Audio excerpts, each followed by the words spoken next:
This video presentation is going to focus on the education of Jonathan Edwards and what made him such a brilliant philosopher and theologian, and what made him so good at being able to articulate and communicate when he was preaching. And so Jonathan Edwards received a Master's of Divinity from Yale in 1722 and studied a wide variety of philosophical and theological worldviews. Jonathan Edwards was born October 5th, 1703, in East Windsor, Connecticut. Starting with Jonathan Edwards' pastoral lineage, Edwards is considered the greatest theologian in American history. And so, what made him such an amazing theologian? Edwards came from a family of pastors, so it would have been in his blood to preach.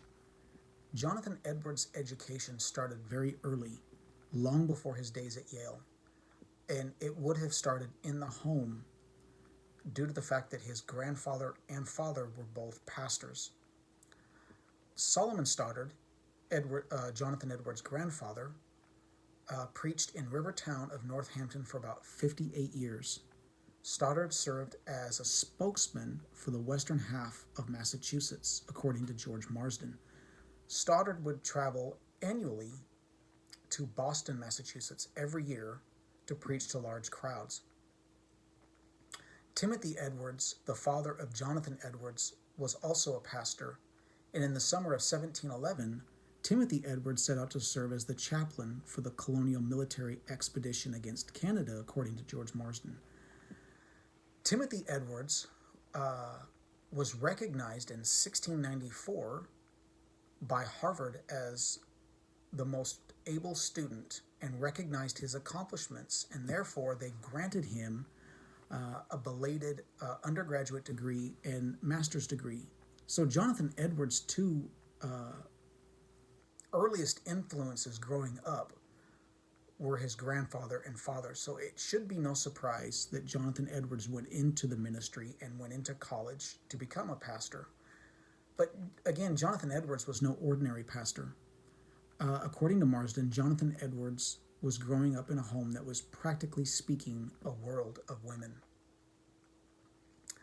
And so growing up like this, it must have shaped his perspective and how he would pastor later on in life.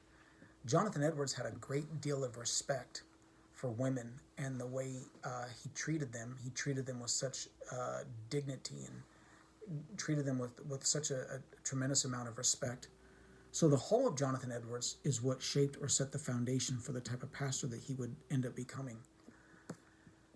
Jonathan Edwards was considered Yale's first and foremost childhood prodigy, according to Yale University. But at that time, it was the Collegiate School of Connecticut in 1716.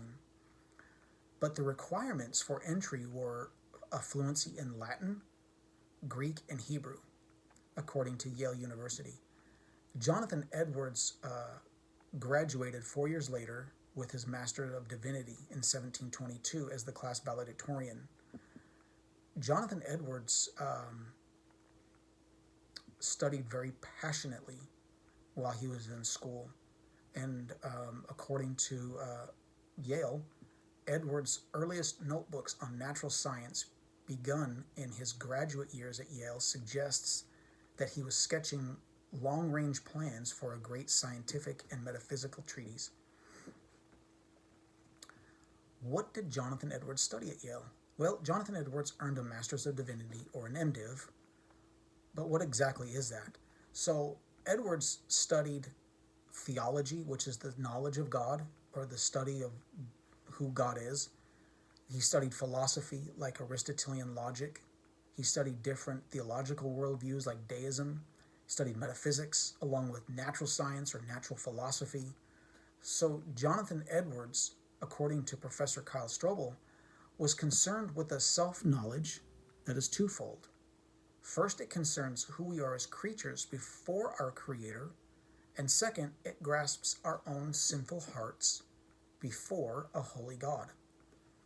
Jonathan Edwards truly did develop his intellect. And when Jesus said, "Love the Lord your God with all your heart, with all your mind, with all your soul, and with all your strength," Jonathan Edwards understood Jonathan Edwards understood the part of loving God with your mind, and he understood that a part of loving God with your mind is developing your intellect. And according to Dr. Horner, that is also a form of worship. Loving God with all your mind is part of it, is developing that intellect. So Jonathan Edwards bridged the head and the heart. So Jonathan Edwards was not only an intellect or just purely emotional, he balanced reason and faith. Edwards bridged the head and the heart. And according to, again, Dr. Horner, a form of worship of God is developing the intellect and not letting that just waste away. Jonathan Edwards was a Christian apologist as well. His education at Yale gave him the ability to clearly articulate what he believed. This could be partially due to his philosophical training at Yale.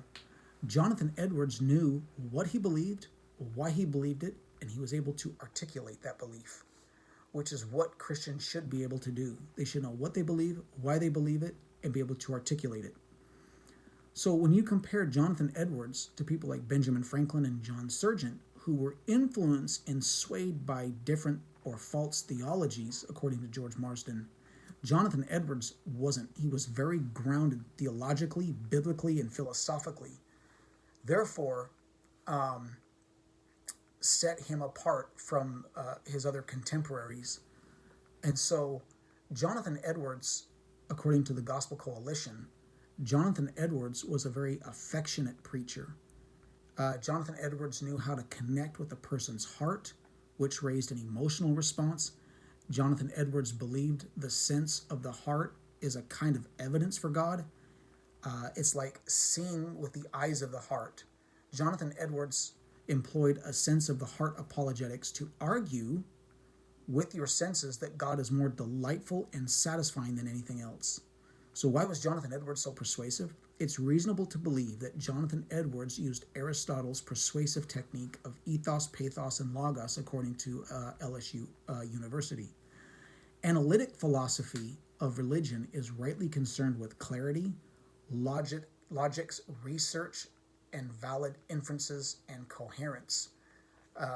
So the impact Jonathan Edwards left was in the many books that he wrote, in the many sermons that he wrote, and the fact that he helped start a revival known as the Great Awakening.